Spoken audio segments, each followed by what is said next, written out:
Alhamdulillah kita bersyukur. Alhamdulillah kita bersyukur pada hari ini kita bisa bertemu secara online belajar dari guru kita Ustadz Aminur Bait Hafizahullah Ta'ala. Insya Allah kita akan belajar seputar profesi teknisi ponsel. Tentunya kita berdoa semoga kegiatan ini memberikan banyak manfaat karena kita ketahui bahwa profesi jasa teknisi ponsel ini banyak hal-hal yang harus sangat kita berhati-hati tentunya agar penghasilan kita bisa berkah, yang pasti bisa halal, mudah-mudahan bisa banyak berkah dan halal, Masya Allah.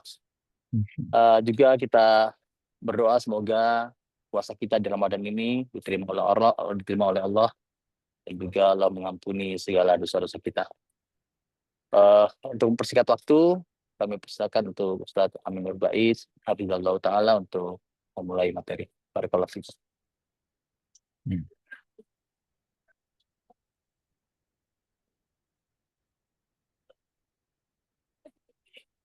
Assalamualaikum warahmatullahi wabarakatuh. Alhamdulillah wassalatu wassalamu ala Rasulillah wa ala alihi wa sahbihi wa mawalah. Wa asyhadu an la ilaha illallah wahdahu la syarikalah. Wa asyhadu anna Muhammadan abduhu wa rasuluh. Salawatu rabbi wa salamu alaihi wa ala alihi wa ashabihi wa man sara ala nahjihi wa istanna bi sunnatihi ila yaumiddin. Alhamdulillah, puji syukur kita haturkan kehadirat Allah Azza wa Jalla. Dialah zat yang mengendalikan hati para hambanya, dan Allah jadikan hati seorang mukmin punya kecintaan terhadap ilmu, terbuka untuk belajar dalam rangka mengenal apa yang menjadi kewajiban dia, bagian mana yang halal dan bagian mana yang diharamkan. Ketika posisi Anda seperti itu, Anda layak bersyukur kepada Allah, karena tidak semua orang punya keinginan untuk membuka diri, mengenali apa yang harus dia ketahui berkaitan dengan aturan-aturan syariat. Baik buruknya kita tentu saja tidak diukur dari berapa banyak jumlah harta yang kita miliki. Tidak diukur dari berapa banyak jumlah outlet yang kita punya dalam usaha. Namun kualitas kita diukur dari sejauh mana kita bertakwa kepada Allah. Sebagaimana yang Allah tegaskan dalam Al-Quran, Inna akramakum indallahi atqakum. Sesungguhnya manusia yang paling mulia di antara kalian, indallah, di sisi Allah, adalah atqakum, yang paling bertakwa di antara kalian. Dan kita tahu definisi takwa. Sebagaimana yang ma'ruf sering kita dengar. Inti dari takwa adalah menjalankan perintah Allah sesuai dengan bimbingan yang Allah berikan. Dan menjauhi larangan Allah sesuai dengan aturan yang telah Allah berikan. Sehingga takwa didasari oleh usaha seorang hamba untuk mengikuti aturan Allah. Yang wajib dilaksanakan, yang haram ditinggalkan. Di posisi apapun manusia, dia diajarkan untuk selalu bertakwa. Sebagaimana pesan Nabi SAW, Ittaqillaha haitsu ma kunta. Bertakwalah kepada Allah dimanapun kau berada. Apakah kau menjadi seorang pengusaha, ataukah kau menjadi seorang karyawan, ataukah kau menjadi siapapun dirimu. Kau punya tanggung jawab untuk menjadi orang yang bertakwa. Dan posisi orang ketika dia bertakwa kepada Allah, berarti dia harus tahu hak dan kewajibannya. Apa kewajiban dia? Ketika dia menjadi seorang pengusaha, apa kewajiban dia? Apa hak dia? Ketika dia menjadi seorang karyawan, ketika dia menjadi seorang konsumen, ketika dia menjadi seorang penjual jasa atau penjual barang, dia harus tahu apa yang menjadi hak dan kewajibannya. Dan seperti itulah definisi fiqhul akbar, sebagaimana keterangan para ulama. Definisi fikih akbar adalah ma'rifatu ma lahu wa ma alaihi. Mengenali apa yang menjadi haknya dan apa yang menjadi kewajibannya. Ketika seorang hamba bisa seperti ini, dia kenal apa yang menjadi hak dan kewajibannya dan dia jalankan itu sesuai dengan posisi dia, berarti dialah orang yang bertakwa. Dan itu orang yang terbaik. Dan itu diawali dari belajar. Maka Nabi SAW mengatakan, "May yuridillahu bi khairan yufaqihu fid din." Barang siapa yang Allah kehendaki untuk jadi orang baik, yufaqihu fid din, Allah akan pahamkan dia dalam masalah agama. Baik. Selanjutnya, sebelum kita membahas masalah halal haram berkaitan dengan dunia teknisi ponsel atau jual beli jasa secara umum, saya akan mengajak Bapak Ibu untuk memahami sebuah karakter pengusaha muslim yang baik. Saya ajak Anda untuk belajar tentang kode etik pengusaha muslim. Dalam buku yang pernah saya tulis dengan judul Kode Etik Pengusaha Muslim, saya menyantumkan beberapa adab yang itu menjadi kode etik seorang pengusaha muslim yang baik. Menjadi pengusaha muslim bukan semata pengusaha yang beragama Islam. Kalau semata pengusaha yang beragama Islam, maka tidak ada bedanya antara yang paham aturan dan yang nggak paham aturan. Namun pengusaha muslim yang sejati adalah pengusaha yang menghiasi setiap aktivitas bisnisnya dengan aturan Islam. Sehingga yang dia pikirkan bukan semata yang penting halal, tapi lebih dari itu. Tidak hanya sebatas halal, tapi lebih dari sebatas halal. Dia memikirkan bagaimana agar harta yang dia dapatkan adalah harta yang berwibawa, harta yang bermartabat, sehingga lebih berkah bagi hidupnya. Karena harta halal itu bertingkat. Ada harta halal yang berwibawa, harta halal yang bermartabat, dan ada harta halal yang kurang berwibawa. Sekarang coba kita lihat contoh kasusnya. Orang ini tidak mendapatkan dengan cara terlalu bernafsu, namun dia dapatkan harta itu dengan perasaan yang lebih tenang. Itulah yang diistilahkan oleh Nabi SAW dengan al-malus saleh, harta yang saleh. Berikut kasusnya. Seorang sahabat bernama Amr bin As radhiyallahu anhu. Beliau bercerita bahwa Rasulullah SAW pernah mengutus beliau untuk memimpin sebuah ekspedisi perang. Beliau jadi panglima. Setelah menang dan mendapatkan ghanimah, dan kita tahu ghanimah termasuk harta yang dihalalkan oleh Allah, bahkan yang dipilihkan oleh Allah untuk Rasulnya SAW. Lalu Nabi SAW memberikan sebagian jatah untuk sahabat Amr bin As. Namun sahabat Amr selalu menolak. Dan beliau mengatakan, "Ya Rasulullah, saya masuk Islam bukan untuk mencari harta. Tapi aku masuk Islam karena mencintai Islam dan agar aku bisa bersama utusan Allah Subhanahu wa taala." Masya Allah. Catat baik-baik kalimat ini ya. Ada banyak orang yang dia mencari dunia atas nama Islam. Sehingga agama dijadikan sebagai komoditas untuk mendapatkan keuntungan. Apa mungkin Pak seperti itu? Cukup banyak. Misalnya orang jualan garam ruqyah. Dia mungkin bisa menghasilkan duit yang sangat banyak, ya, bahkan miliaran. Tapi hakikatnya penipuan atas nama agama. Sehingga dia dengan jualan itu, orang kan tidak tahu konsumen. Cuman dikasih aja tulisan-tulisan atau gambar-gambar tokoh agama yang bisa menjadi magnet bagi para konsumen. Oh ini nanti khasiatnya ini, khasiatnya ini. Masya Allah. Padahal aslinya cuma garam krosok biasa. Yang harganya mungkin tidak sampai 5.000, tapi dia jual ratusan ribu atas nama agama. Baik, sangat berbeda dengan sahabat.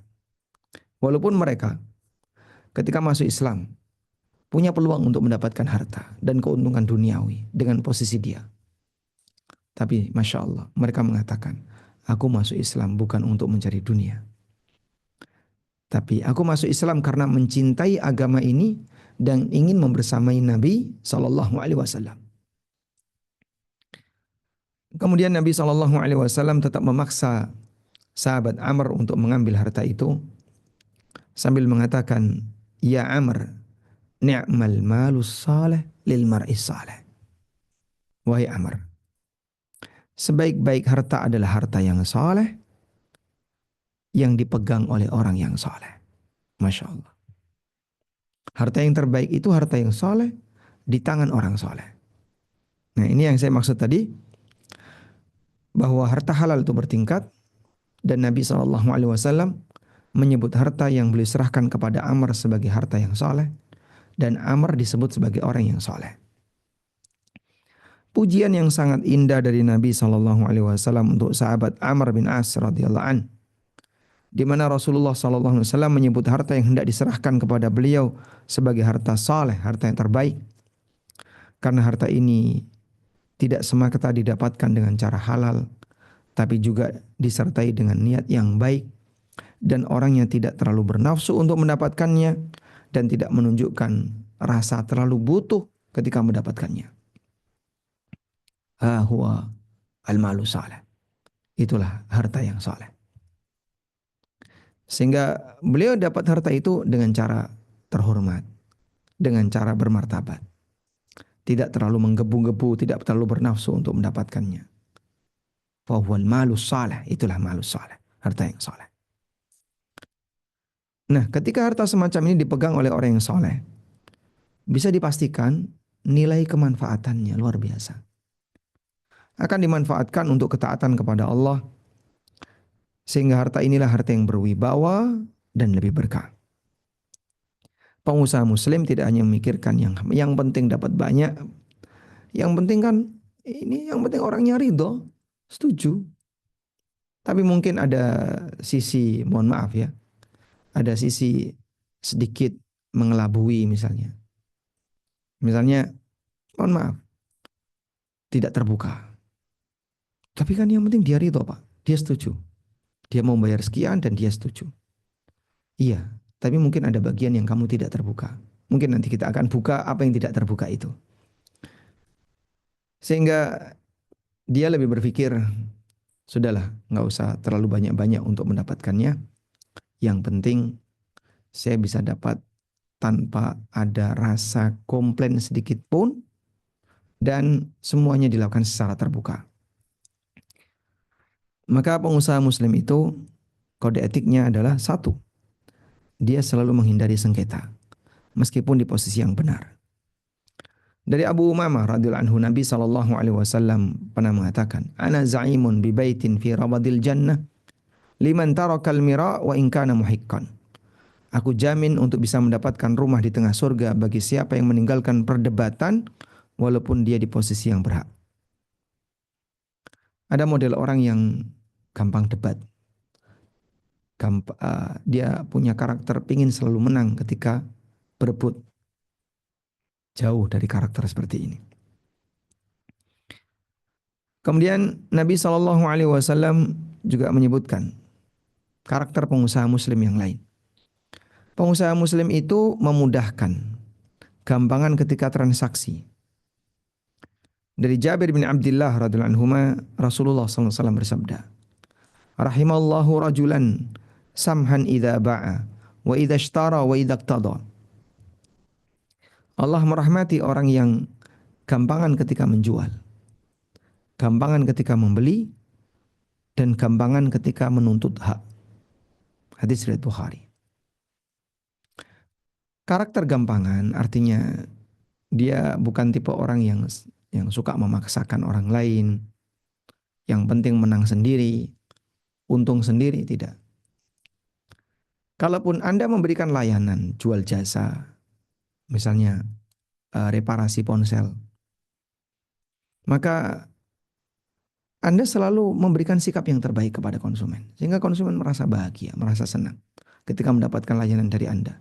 Sebagaimana Anda juga untung mendapatkan imbalan jasa, konsumen juga diuntungkan dengan mendapatkan layanan yang Anda berikan. Prinsip gampangan.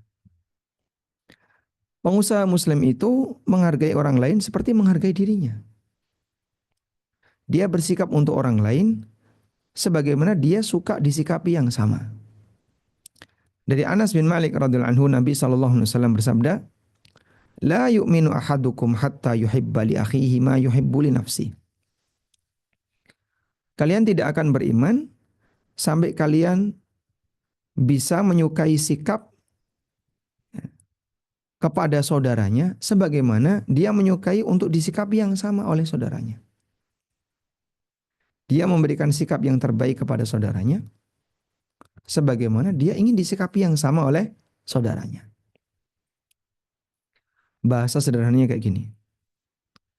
Kalau kamu ingin disikapi A, maka berikan sikap A kepada orang lain. Kalau kamu tidak ingin disikapi B, maka jangan bersikap B kepada orang lain. Sangat sederhana. Tapi secara praktek mungkin berat bagi sebagian orang.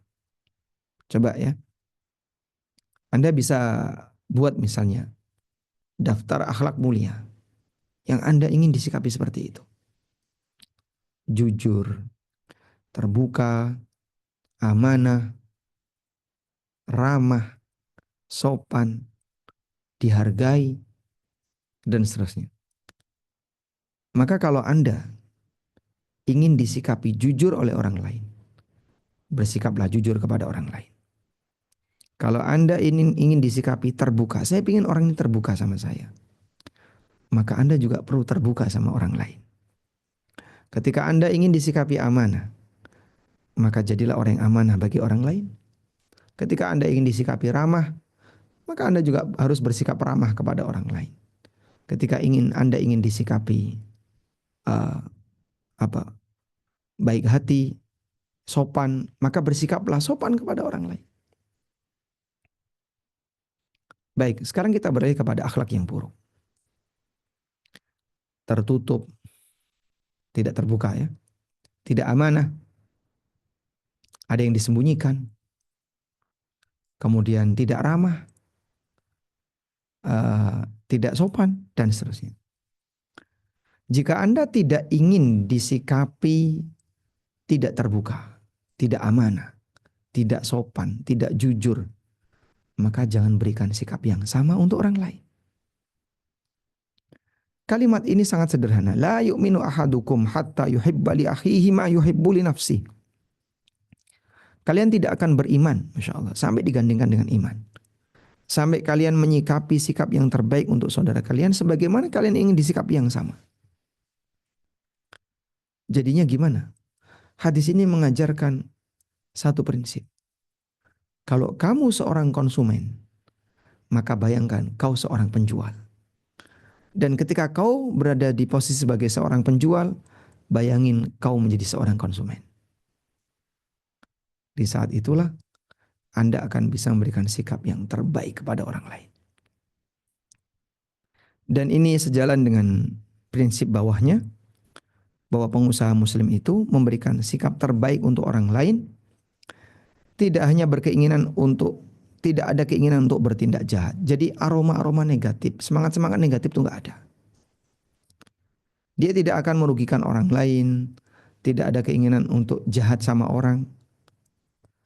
Karena kebahagiaan itu dengan berbagi keuntungan, memuaskan klien, meringankan, dan bukan merepotkan. Bukan yang penting, ya, pokoknya saya nggak bisa, nggak mau rugi. Pokoknya saya harus kayak gini. Bukan. Tapi bagaimana dia bisa berbagi. Itulah kebahagiaan. Sahabat Jarir bin Abdullah mengatakan, Bayatun Nabiya sallallahu alaihi wasallam ala nushi li kulli muslim. Kami membaiat Nabi sallallahu alaihi wasallam untuk memberikan nasihat kepada setiap muslim. Hadis riwayat Muslim. Apa yang dimaksud memberikan nasihat kepada muslim? Yang dimaksud nasihat di sini bukan nasihat dalam bahasa Indonesia ya. Nasihat dalam bahasa Arab artinya adalah iradatul khair lil ghair. Iradatul khair lil ghair. Memberikan sikap yang terbaik untuk orang lain. Memberikan sikap yang terbaik untuk orang lain. Sahabat Jarir bin Abdullah sangat berkomitmen dengan baiat ini. Beliau selalu berusaha memberikan sikap yang terbaik kepada orang lain. Sampai dalam bisnis. Ini ada satu cerita ya. Suatu hari dia perintahkan budaknya untuk membeli kuda seharga 300 dirham. Lalu sang budak berhasil mencarinya di pasar dan mendapatkan kuda yang cocok dengan harga itu. Kemudian mereka datang menghadap sahabat Jarir. Karena uangnya yang akan bayar adalah sahabat Jarir. Sang penjual sudah setuju kudanya dibeli dengan harga 300 dirham. Ketika ditunjukkan pemilik kuda dan kudanya, kemudian Jarir memperhatikan dengan seksama kuda itu. Ini kuda bagus. Lalu beliau mengatakan kepada penjual, "Akhi, wahai saudaraku, kudamu ini harganya lebih tinggi daripada 300. Bagaimana kalau saya beli dengan harga 400?" Masya Allah. Ini budaknya sudah berhasil nawar 300. Begitu datang ke Tuan Jarir malah dinaikin. Penjualnya mengatakan, "Terserah kau wahai Abu Abdillah." Maka Jarir berpikir ulang dan menimbang. Kalau 400 kayaknya terlalu murah. Bagaimana kalau 500? Auto yes ya, terserah kau. Terus seperti itu sampai mencapai 800. Masya Allah. Setelah transaksi ada orang keheran terhadap sikap sahabat Jarir ini. Dan beliau mengatakan, "Kenapa Anda bisa demikian?" Lalu sahabat Jarir mengatakan, "Bayatun Nabiya sallallahu alaihi wasallam. Bayatu Rasulullah sallallahu alaihi wasallam ala nusi likulli muslim." Aku pernah membayat Rasulullah sallallahu alaihi wasallam untuk memberikan yang terbaik bagi muslim. Jadi maksudnya begini. Ketika lawan transaksi, lawan akad ya. Lawan akad kan berarti pihak kedua. Saya tulis lawan akad berarti pihak kedua. Ketika lawan transaksi yaitu pihak kedua dalam akad, orangnya dalam posisi tidak tahu. Orang yang dalam posisi tidak tahu. Bagi sahabat Jarir itu tidak dimanfaatkan. Tidak dimanfaatkan. Tapi diarahkan. Tapi diarahkan. Masya Allah. Jadi kata kuncinya kan ini ya. Orang yang dalam posisi tidak tahu. Nah, saat beliau dalam posisi tidak tahu, bukannya dimanfaatkan, tapi diarahkan. Kudamu itu terlalu murah kalau harganya 300. Jarir tahu ini kuda bagus. 300 terlalu murah. 400, 500 sampai 800. Pantasnya 800. Masya Allah. Beda sama kita ya. Mungkin akan beda sama kita. Kita gimana? Memanfaatkan ketidaktahuan orang untuk bisa meraup cuan yang lebih besar. Itu kita. Mumpung orangnya nggak tahu. Pak, ini kerusakannya seperti ini, seperti ini. Itulah saya terima beres saja. Pokoknya berapapun saya bayar. Nah, mumpung orangnya kayak gitu, sekalian aja ya. Langsung diperas. Mumpung dia bisa mengeluarkan santan dalam jumlah banyak, diperas sebanyak-banyaknya biar santannya yang keluar banyak. Itu kalau kita. Beda dengan prinsip sahabat. Orang yang nggak tahu diarahkan. Pak, ini uh, kerusakannya ada di sini. Ya. Sudah dikasih penjelasan. Bukan dimanfaatkan. Wah, saya nggak tahu ya mas. Jadi ini LCD Bapak. Kalau mau ganti, yang ori harganya sekian. Tapi kalau LCD-nya Bapak mau ganti yang tidak bermerek, harganya sekian. Ada yang lebih murah. Kalau mau dibenerin, kami bisa, tapi butuh waktu. Dan nanti harganya sekian. Dikasih tahu. Diarahkan. Nah, terus menurut Mas yang baik yang mana? Kadang kan konsumen langsung nyerahkan kepada, karena dia nggak tahu. Ada saran nggak untuk saya? Coba waspada ya. Dia sedang minta saran kepada Anda. Minta dikasih nasihat. Tapi nasihat bukan nasihat dalam bentuk pesan moral. Tapi apa yang terbaik? Nah, di saat Anda dikasih seperti itu, ini amanah. Ini amanah. Kalau menurut Bapak gimana yang terbaik? Karena ini amanah, tolong berikan yang terbaik kepada yang bersangkutan. Saya sendiri sering seperti itu. Dikasih pilihan, ada penjelasan, dikasih pilihan. Saya sudah kasih penjelasan ya Pak. Ini opsi 1, opsi 2, opsi 3. Bapak silahkan pilih. Tapi sebagai konsumen yang nggak ngerti sama sekali, kadang kita kembalikan kepada pemberi jasa. Kalau menurut Anda sarannya gimana? Nah, itu amanah. Dia menyerahkan kemaslahatan ponsel dia, kalau barang ya, misalnya mobil atau apa, kepada Anda. Maka jangan sampai Anda berpikir, kesempatan nih, orangnya tidak tahu. Mana yang lebih menguntungkan bagi saya? Bukan menguntungkan bagi dia. Salah Anda. Harusnya gimana? Berikan saran yang menguntungkan dia, bukan menguntungkan Anda. Kalau saya sih Pak, kalau saya jadi Bapak, saya milih opsi B Pak. Saya milih opsi kedua. Baik, saya ikut Mas. Saya ikut Anda. Masya Allah. Makanya lawan akad kalau tidak tahu, jangan dimanfaatkan. Tapi diarahkan. Baik, kita lanjutkan.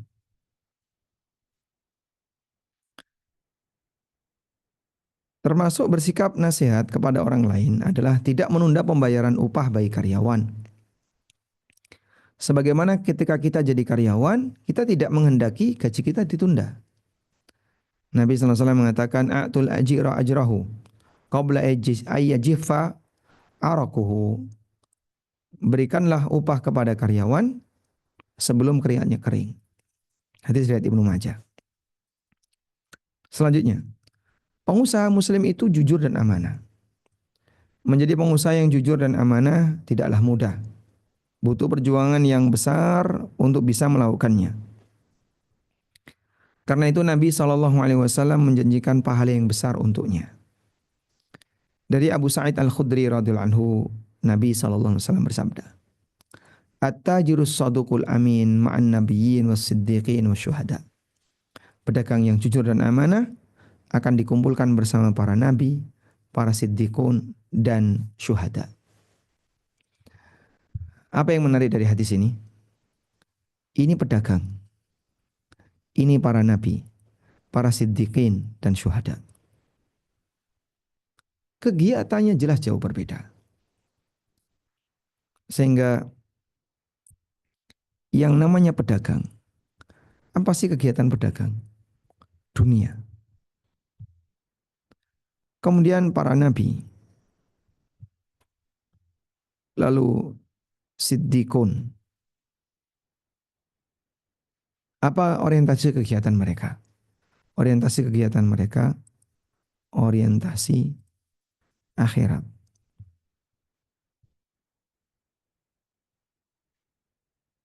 Orientasi akhirat. Nah, yang menarik begini. Bagaimana orang yang orientasinya dunia dikumpulkan dengan para manusia yang orientasinya akhirat. Kalau bukan keistimewaan yang dimiliki oleh pedagang ini. Apa istimewanya Pak? Jujur dan amanah. Sehingga Nabi SAW menjanjikan, At-tajirus saduqul amin, pedagang yang jujur dan amanah, dikumpulkan bersama para nabi, para siddiqin, dan para syuhada. Selanjutnya, pengusaha muslim itu tidak terlalu bernafsu dunia. Bernafsu ketika mencari dunia akan menghilangkan keberkahan harta. Nabi SAW bersabda, Inna hadzal mala khadiratun hulwa. Sesungguhnya harta ini hijau dan manis. Faman akhadahu bisakhawati nafsin. Siapa yang mengambilnya bisakhawati nafsin, dengan perasaan tenang, burika lahu fihi, maka akan diberkahi hartanya. Wa man akhadahu bi israfi nafsin, dan siapa yang mengambilnya dengan perasaan tamak, lam yubarak lahu fihi, maka tidak akan diberkahi. Kalladzi ya'kulu wa la yashba, seperti orang yang makan tapi enggak pernah merasa kenyang karena tamak dia. Nah, hadis riwayat Bukhari, sehingga ini mengajarkan kepada kita pengusaha muslim itu dia baik dalam berinteraksi dengan orang lain. Karena itu pengusaha muslim tidak akan promosi berlebihan, bombastis kalimatnya, kata-kata terbaik dan seterusnya, tidak. Nabi SAW mengingatkan tentang orang yang bersumpah ketika jualan. Al-halifu munafiqatun lisil'ah mumhiqatun lil barakah. Sumpah itu betul bisa melarikan dagangan, tapi bisa melenyapkan keberkahan. Muttafaqun alaih. Nah, selanjutnya kita akan beralih kepada masalah halal haram dunia teknisi. Dengan memohon pertolongan kepada Allah Subhanahu wa taala, insyaallah nanti kita akan berikan sedikit catatan tentang masalah halal haram dunia teknisi. Nah, berkaitan dengan halal haram dunia teknisi, kami akan perkenalkan terlebih dahulu mengenai akadnya, basis akad.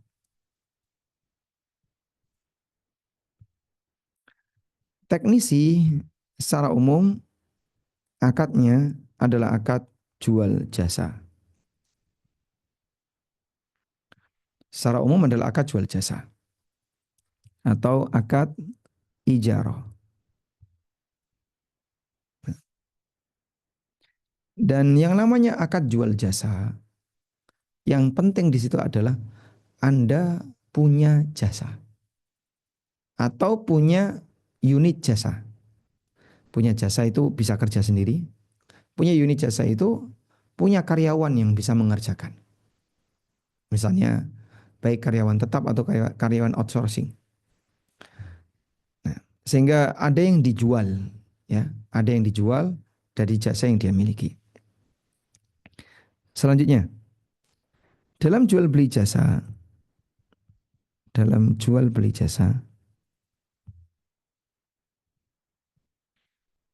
yang penting untuk dipahami di situ adalah uh, kejelasan harga dan gambaran jasa. Kejelasan harga dan gambaran jasa. Kejelasan itu artinya terukur. Di sini artinya terukur.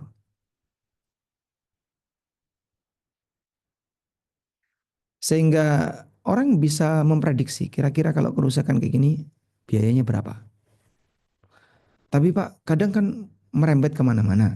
Iya, cuman saat di awal Anda akan menjelaskan kira-kira kisaran harganya berapa. Baik, saat Anda melakukan tindakan, maka Anda tahu, oh jasanya sekian. Sudah? Intinya ada kejelasan harga dan itu sifatnya terukur. Salah satu di antara manfaat ada kejelasan di sini adalah menghindari potensi mentung. Ya, mumpung orang yang nggak tahu dipentung harganya jadi 3 kali lipat, 4 kali lipat dari yang normal. Tidak boleh seperti itu. Nah, selanjutnya yang ketiga, dalam jual beli jasa eh, mengenai ganti spare part, ya, mengenai ganti spare part. Kalau mengenai ganti spare part, di situ ada dua cara, ada dua akad. Yang pertama, teknisi menjual. Teknisi menjual spare part. Boleh Pak? Boleh. Diperbolehkan bagi teknisi untuk jual spare part. Tapi dia harus available. tersedia karena dia sudah melakukan akad sehingga apa spare part itu harus sudah tersedia. Misalnya dia menyediakan aneka LCD. Ini harus ganti ini Pak LCD. Nah terus beli di mana? Kami ada, harganya sekian. Bisa. Sehingga kalau mau jualan, yang dijual itu harus available. Tapi kalau belum dibeli, ya tidak boleh. Karena kita tidak boleh menjual barang yang belum kita miliki. Kalau belum dibeli kan berarti belum dimiliki. Yang kedua, eh, teknisi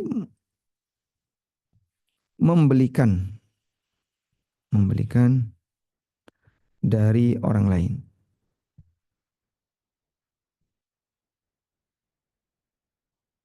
Nah, membelikan dari orang lain.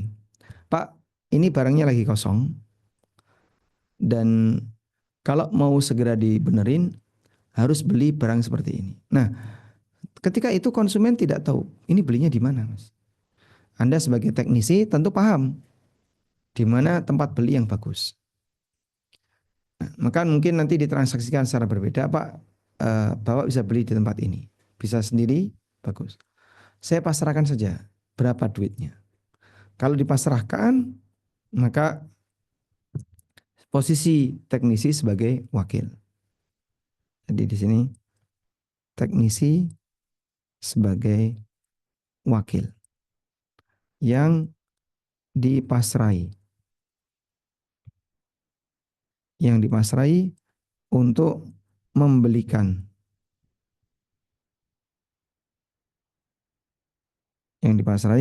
membelikan, spare part tadi, alat. Nah, karena dia wakil, maka dia berhak untuk meminta fee. Ya nanti kalau Bapak titip kami untuk membelikan, nanti ada fee-nya sekian. Boleh. Mungkin lebih murah ya. Jadi kurang lebih seperti ini eh, berkaitan dengan masalah ganti spare part. Kemudian ada satu kasus lagi. Yang ketiga adalah tentang barang yang lama tidak diambil. Barang yang lama tidak diambil.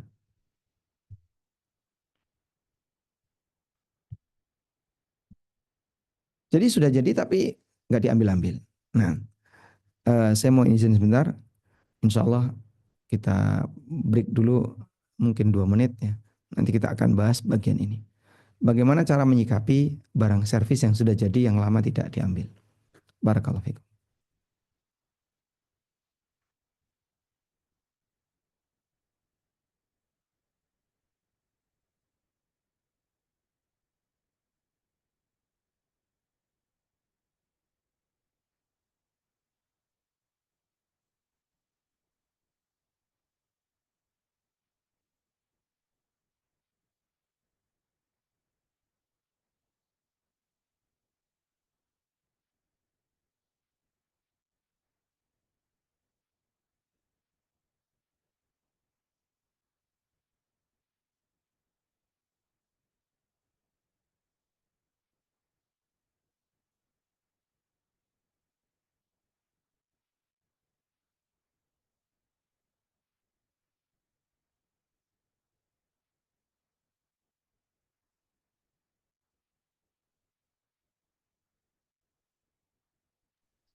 Bismillah teman-teman, ditunggu sebentar ya. Ini ada jeda serang waktu sekitar 2 menit. Mungkin Ustadz lagi ada keperluan atau ada gangguan teknis.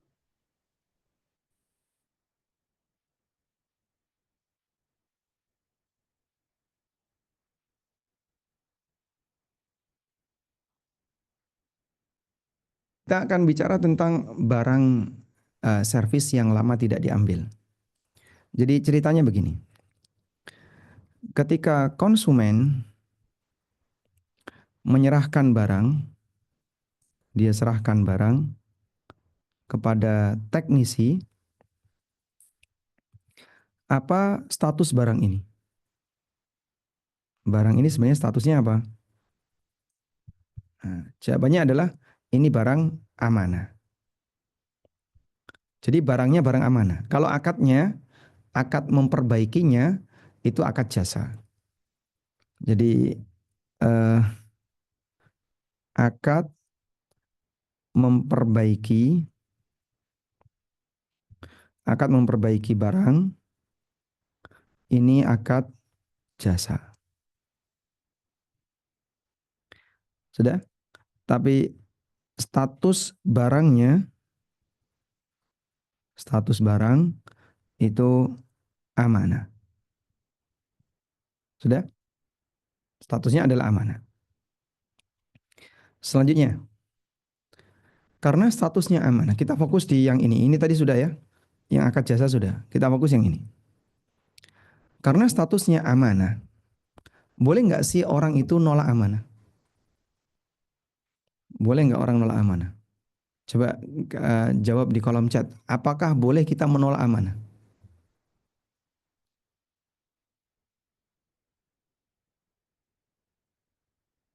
Hah? Boleh? Baik, boleh. Jadi boleh menolak diberi, mungkin saya tuliskan gini. Saat diberi amanah, saat diberi amanah,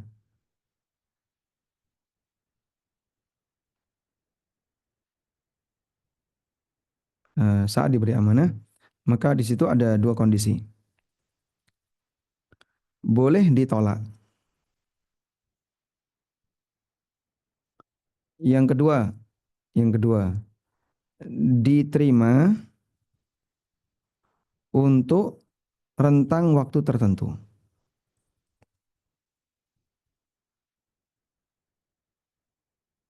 Misal ya, si A titip ke saya, Pak, saya titip barang ini. Nah, barang titipan itu amanah juga. Terus saya bilang, ya sudah enggak apa-apa Pak. Bapak taruh aja situ, tak jaga. Tapi hanya sampai duhur Pak. Karena setelah duhur saya mau berangkat. Saya mau safar. Baik, nanti sebelum duhur akan saya ambil. Sudah? Kesepakatan kita sampai duhur. Baik. Akhirnya ditaruhlah barang itu di tempat saya. Kemudian orangnya pergi. Ternyata sampai duhur, dia belum balik. Nah, saya mau safar. Ketika saya mau safar, saya tadi sudah sepakat dengan yang bersangkutan, saya menerima amanah sampai duhur. Itu yang saya maksud di rentang waktu tertentu. Sehingga di sini dibatasi. Dibatasi oleh penerima amanah. Boleh seperti ini? Boleh. Sehingga saat diberi amanah, boleh ditolak. Saya titip ya barang ini. Pak, nggak bisa Pak, saya nggak mau. Nggak bisa jaga. Bapak titipkan aja ke tempat yang lain. Atau ya sudah Pak, saya jaga. Bapak taruh aja di situ. Tak awasi, tapi sampai duhur. Jadi nanti kalau habis duhur saya tidak tanggung jawab. Nah ternyata sampai duhur kok dia nggak ngambil, tak tinggal. Barang itu mau hilang, barang itu mau rusak, saya nggak tanggung jawab. Dia datang asar. Loh mana barang saya? Saya sudah nggak ada, saya sudah pergi. Mana barang saya? Akhirnya dia nyari saya, menghubungi nomor HP saya, tanya. Mana barang saya? Kok nggak ada? Kan tadi saya titipkan ke kamu. Loh, Bapak ngambilnya kapan? Mau saya tungguin sampai duhur nggak datang-datang. Ya saya datangnya asar. Nggak tahu Pak, tadi duhur saya tinggal.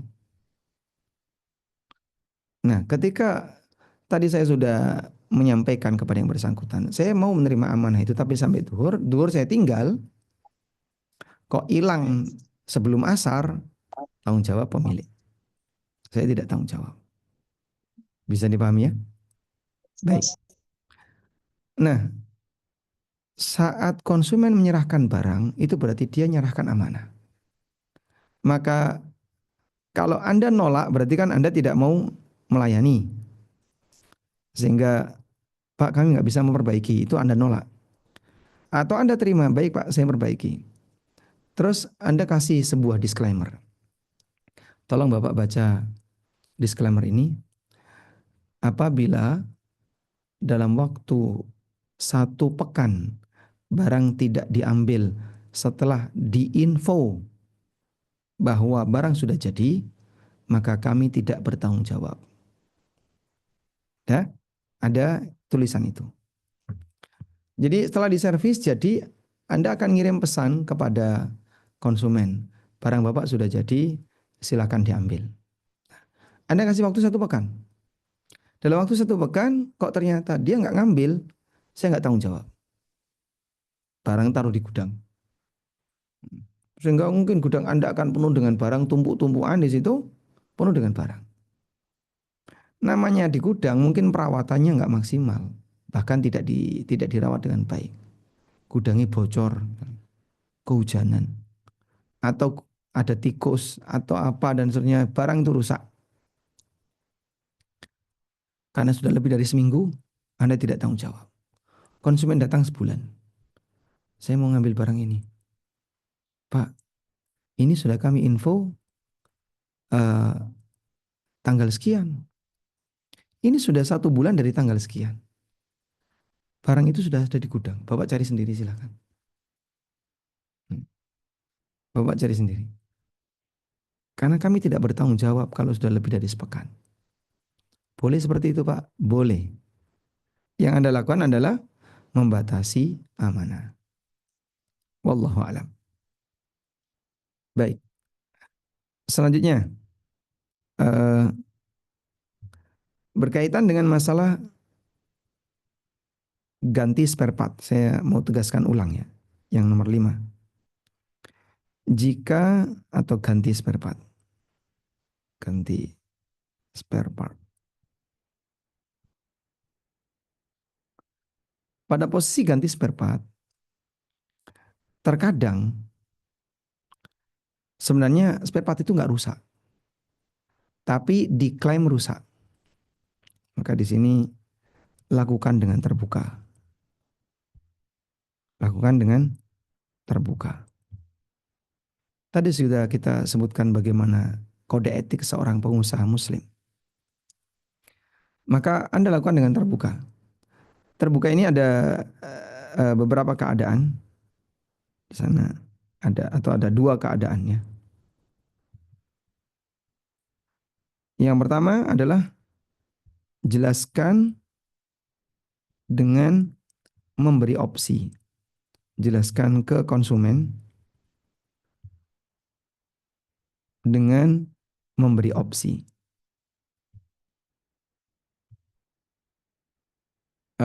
Seperti tadi ya, Pak ini LCD-nya rusak, kalau ganti ori harga sekian, kalau yang tidak ori harganya sekian. Kalau Bapak minta saya benerin, saya usahakan, tapi nanti jasanya jadi sekian. Jadi dikasih opsi. Yang kedua, beri saran terbaik.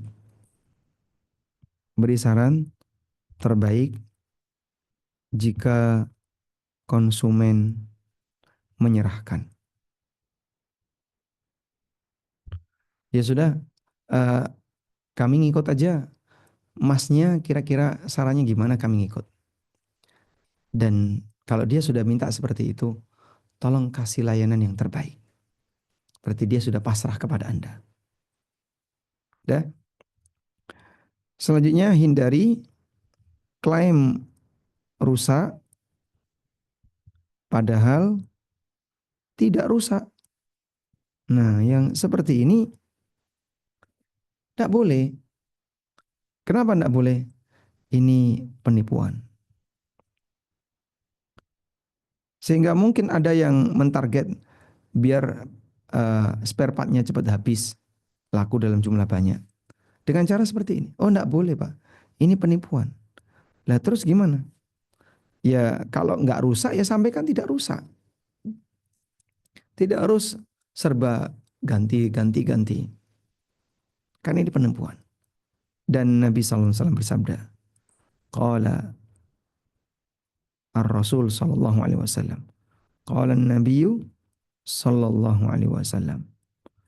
Man ghasya falaysa minna. Man ghasya falaysa minna. Siapa yang menipu, maka dia bukan bagian dari golonganku. Nah, sehingga kalau memang belum saatnya ganti, maka Anda jangan bilang ini harus diganti. Kalau belum saatnya dibongkar, Anda jangan bilang ini harus dibongkar dan seterusnya. Karena itu amanah.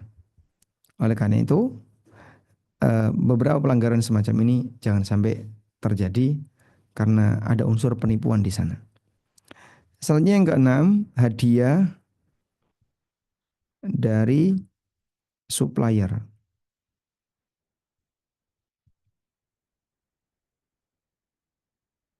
Hadiah dari supplier untuk teknisi. Misalnya ada beberapa supplier yang ngasih sesuatu kepada teknisi. Ini boleh atau tidak? Baik. Jika ada supplier yang memberikan kepada teknisi, maka hadiah itu milik perusahaan. Hadiah itu pada asalnya wajib ditolak. Pada asalnya wajib ditolak. Kenapa, Pak? Karena ini gulul. Karena ini yang saya maksud karyawan ya. Teknisi yang karyawan. Karena ini adalah gulul.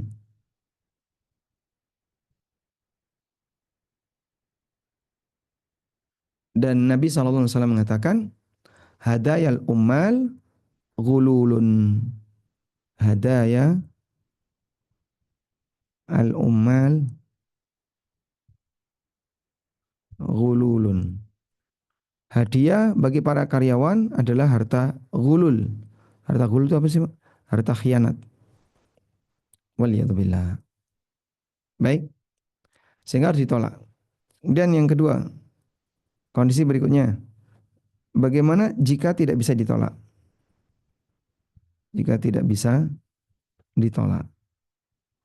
Kalau nggak bisa ditolak, maka kembalikan ke apa? Kembalikan ke perusahaan. Itu hak tempat kerja. Saya tulisnya perusahaan.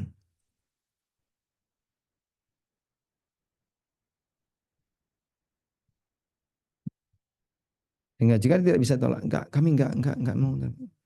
Sudah kadung ditransfer atau uangnya sudah ada di situ. Maka ini adalah hak perusahaan. Selanjutnya nanti perusahaan yang berhak untuk membagi.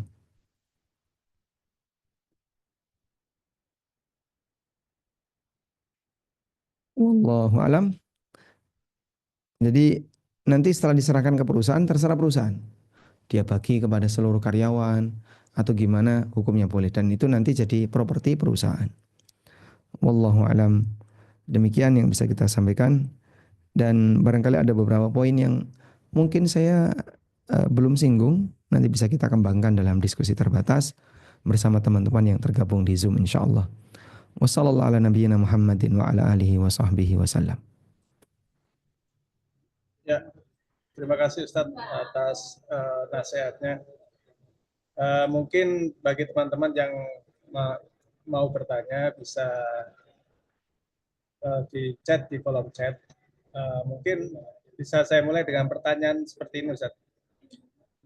Izin Ustadz menanyakan terkait akhir-akhir ini dalam keadaan kondisi sepi, konsumen, sejumlah pengusaha jasa bermain dalam menurunkan harga yang sangat tidak wajar atau murah dalam pandangan pengusaha jasa yang lain. Menanggapi keadaan seperti ini, izin nasihatnya Ustadz kami dalam dunia jasa agar tetap bertahan dalam standar harga. Kurang lebih seperti itu, Ustaz. Mohon maaf Pak, mungkin bisa diulang, tadi ada yang belum terdengar. Ya, eh, terkait akhir-akhir ini dalam keadaan kondisi sepi konsumen, sejumlah pengusaha jasa bermain dalam menurunkan harga yang sangat tidak wajar atau murah dalam pandangan pengusaha jasa yang lain. Menanggapi keadaan seperti ini, izin nasihatnya terkait bagi pengusaha-pengusaha lain agar tidak saling membanting harga. Pernah nggak ada kesepakatan semua pengusaha bahwa harga minimal HET, harga eceran terendah sekian? Ada kesepakatan kayak gitu? Sampai saat ini belum ada, Ustaz. Belum ada.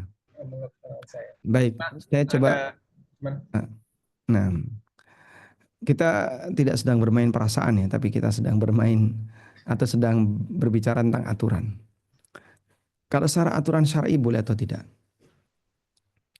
Pernah satu ketika Hatib bin Abi Balta'ah itu menjual zabib, anggur kering, di pasar Madinah. Dan harganya zabib itu setengahnya harga pada umumnya. Jadi jauh di bawah, setengahnya harga pada umumnya. Akhirnya laris sekali.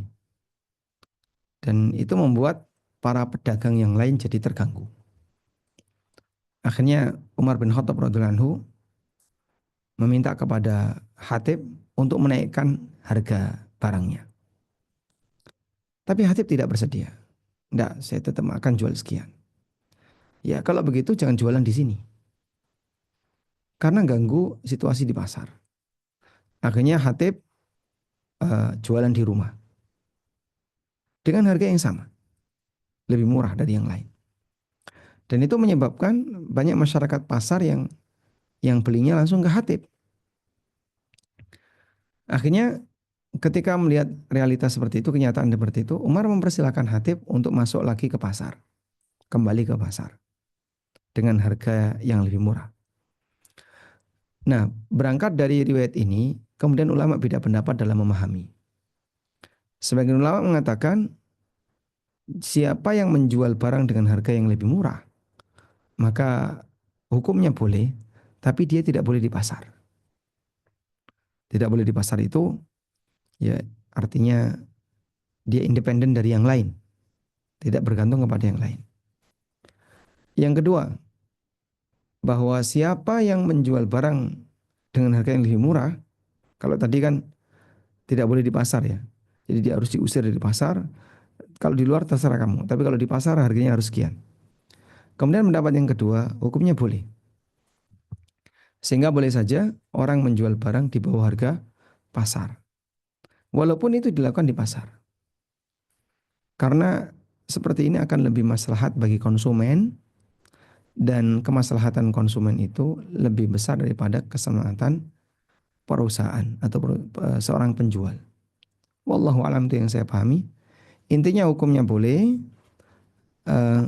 karena dalam hal ini orang boleh menjual barang yang dia miliki sesuai dengan harga yang dia inginkan. Meskipun dalam hal ini ada khilaf ya. Kalau tadi ada yang berpendapat nggak boleh, harus sama seperti harga pasar. Dan ada yang mengatakan boleh.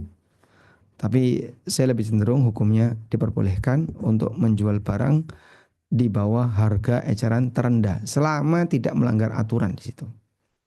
Kalau ada aturannya, misalnya aturan dari pemerintah seperti ini, aturan dari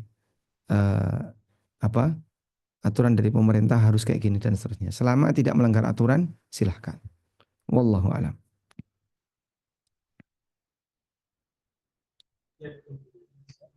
Ini ada pertanyaan, Ustaz.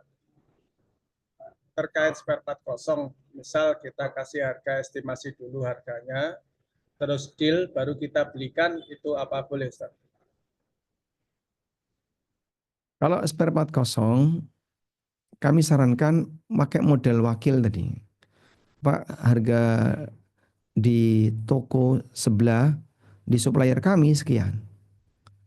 Anda menghubungi dulu supplier, kayak gini harganya sekian. Baik.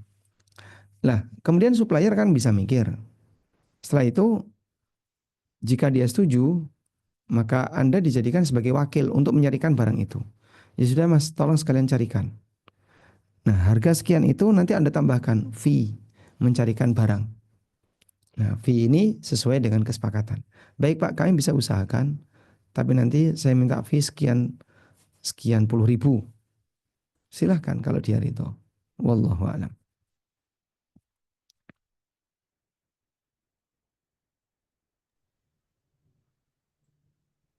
Baik Ustadz, ini ada pertanyaan terkait soal dropship Ustadz. Yang ditanyakan apa? Ini Soal juga dropship. Nah, kan? ya kurang jelas juga sih. Jadi pertanyaannya hanya untuk mengenai dropship. Mungkin ya kurang lebihnya menjadi wakil itu tadi sih. Eh, Dropshipping itu cukup luas, ada banyak ragam. Tapi intinya kalau kita menggunakan pendekatan bahwa dropship itu artinya adalah jual beli salam, karena uangnya tunai, barangnya menyusul, maka masuk kategori salam muajjal. Salam di mana barangnya menyusul dalam waktu yang dekat. Karena salam itu ada dua, ada salam muajjal, ya, ada salam muajjal. Untuk salam muajjal, salam yang tertunda, ulama sepakat boleh. Untuk salam yang cepat waktunya, cuma 3 hari dan seterusnya, ulama beda pendapat. Namun wallahu alam, insya Allah yang lebih mendekati dalam hal ini adalah hukumnya diperbolehkan sebagaimana keterangan dalam mazhab Syafi'iyah. Wallahu alam. Baik, mungkin saya jawab Mas Acep dari itu mungkin menjadi wakil tadi yang sudah disampaikan Ustadz. Ya, kalau dropshipper jadi Ya, wakil nggak ada masalah. Terus ini ada satu lagi mungkin Ustadz. Silakan.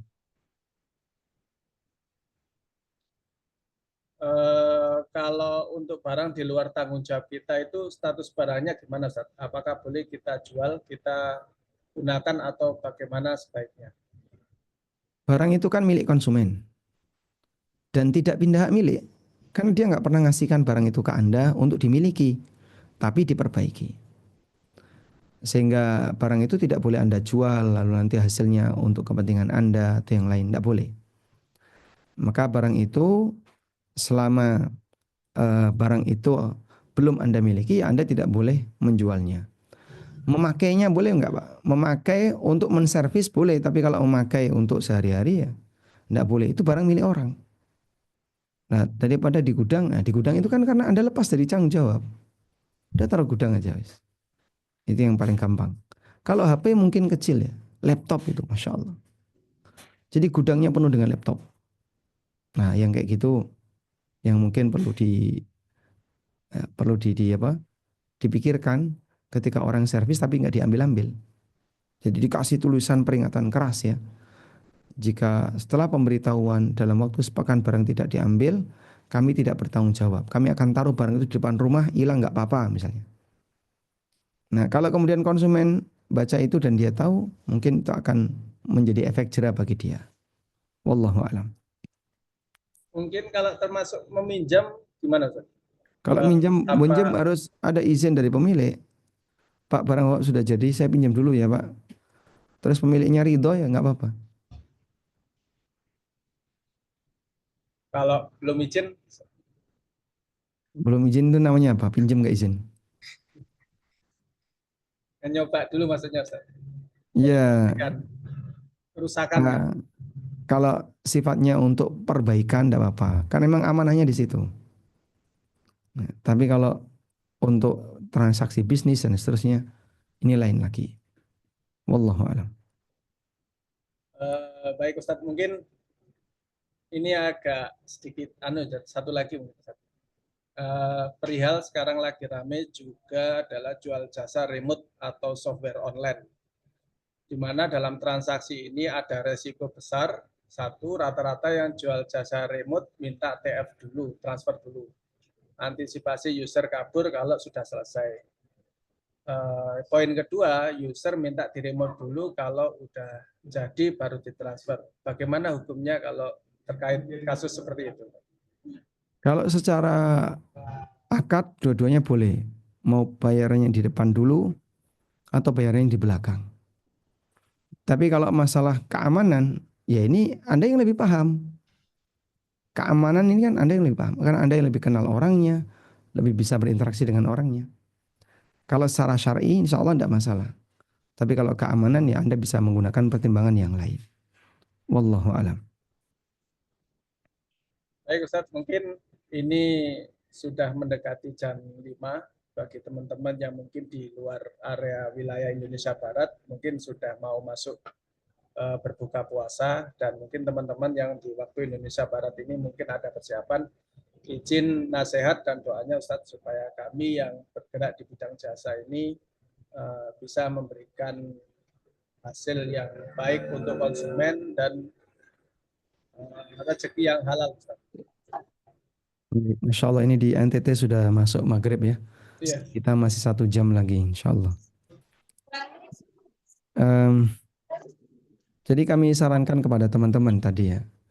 Setelah kita belajar kode etik dan kita berusaha untuk berpikir memberikan yang terbaik kepada orang lain, insya Allah akan mendatangkan keberkahan bagi hidup Anda, terutama bagaimana cara Anda mencari nafkah. Oleh karena itu, hasil yang sedikit tapi lebih bersih dan lebih barokah, lebih baik daripada hasil yang banyak tapi justru itu akan menjadi sumber bencana.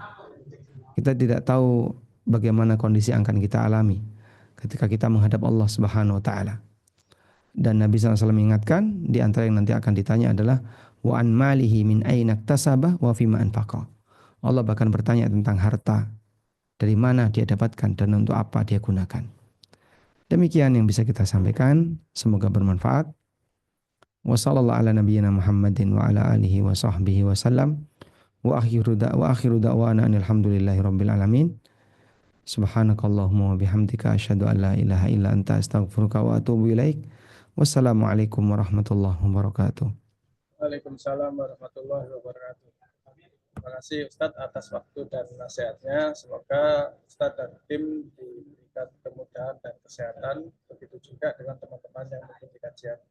Terima kasih atas teman-teman semua. Semoga ilmu yang diberikan Ustadz bisa bermanfaat untuk mencari kehidupan kita di dunia. Wabillahi taufiq wal hidayah. Wassalamualaikum warahmatullahi wabarakatuh. Waalaikumsalam warahmatullahi wabarakatuh.